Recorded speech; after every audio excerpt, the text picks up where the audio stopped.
Welcome mga mare sa Maggi Sarap Sustansya Kusinaskwela, ang inyong online class kung saan mag-e-enjoy kayong matuto kung paano maging masarap, masustansya at abot kaya ang meals ng pamilya.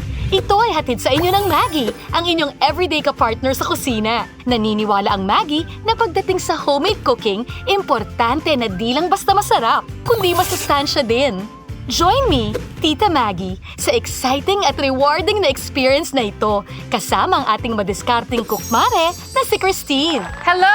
Ako po si Kristine, ang inyong Cookmare at kapartner sa kusina. Tulad nyo, mommy rin ako at isang certified kusinera at foodie. Excited na ako i-share sa inyong mga nalalaman ko sa kusina. Welcome mga mare sa ating last lesson for this module kung saan susolusyonan namin ni Tita MAGGI kung paano gawing abot kaya ang masarap at masustansyang meals ng pamilya by being madiskarte with your cooking. Maaari mo ring balikan ang nakaraang lesson kung saan itinuro namin kung paano maging madiskarte sa pamimili. Maraming salamat sa mga nanonood ng aming lessons at nagpapadala ng questions tulad ditong galing kay Maring Beth. Dear Tita MAGGI, oh my gas! Ang sarap magluto! Pero bakit parang ang bilis maubos ng aking gas?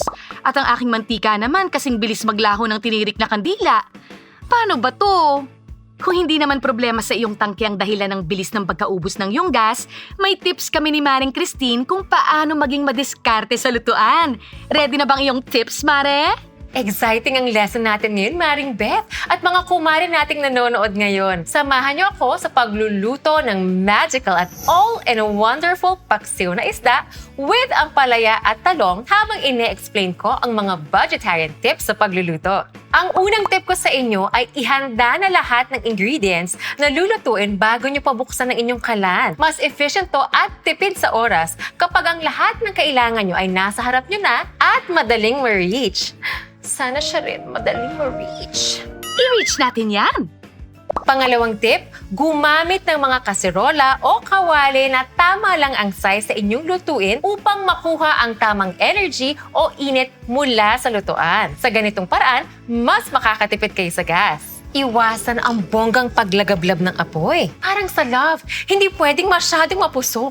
Nakakapasok. At kapag lumalampas na ang apoy sa gilid ng lutuan, mare, magminor ka na. Nasasayang ang gas. Love it! Pangatlong tip, ang gamit na lutuan dapat may takip para nasasara at hindi nakakawala ang init. Pang-apat na tip, magluto ng mga one-pot meals o dishes na merong gulay, karne at sauce para makatipid sa oras, pera at effort. So ang halimbawa nito ay ang ating niluluto ngayon. Ano pa nga bang ibang examples nito? Alam ko yan, Kristine. Ang mga halimbawa ng mga one-pot meals ay menudo, sinabawang gulay, at pininyahang manok. Ang pang-limang tip ko ay ang paggisa ng gulay. Alam nyo ba na highly recommended ko ang paggisa? Dahil bukod sa nagpapalinamnam ito ng gulay, nakakatipid ka rin sa cooking oil. Dahil konti lang ang kailangan mo dito. At syempre, maaari mo tong samahan ng Maggi Magic Sarap All-in-One Seasoning para i-level up nito ang lasa ng niluluto mong ulam. Ang sarap naman yan, Maring Kristine. Sana oil. At dahil nasa usapang oil na tayo, safe ba ulit-ulitin ang cooking oil? Oo naman, Tita MAGGI. Pero bago itabi ang ginamit na mantika, kailangan lang salain ng mabuti gamit ang isang strainer para ma-preserve ang lasa nito. Ayan, ready na ang ating paksiw na isda, ampalaya at talong. Tikman na natin.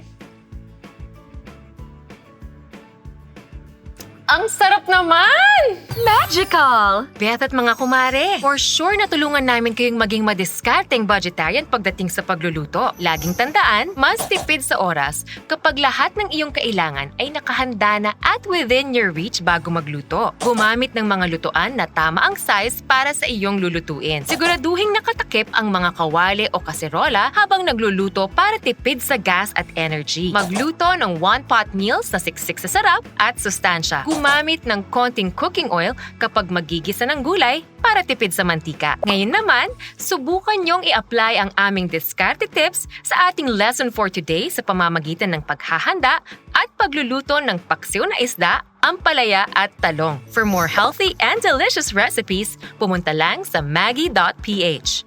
Nako mga mare, ngayong tapos na ang ating module, excited na ba kayong malaman kung ano ang susunod nating mga sarap sustansya solutions? Kaya don't forget to hit like and subscribe sa aming YouTube channel at mag-sign up sa aming Facebook group kung saan maaari kayong manalo ng rewards kapag sinagutan nyo ang mga quizzes doon. See you next time mga mare, dito sa Maggi Sarap Sustansya Kusinaskwela!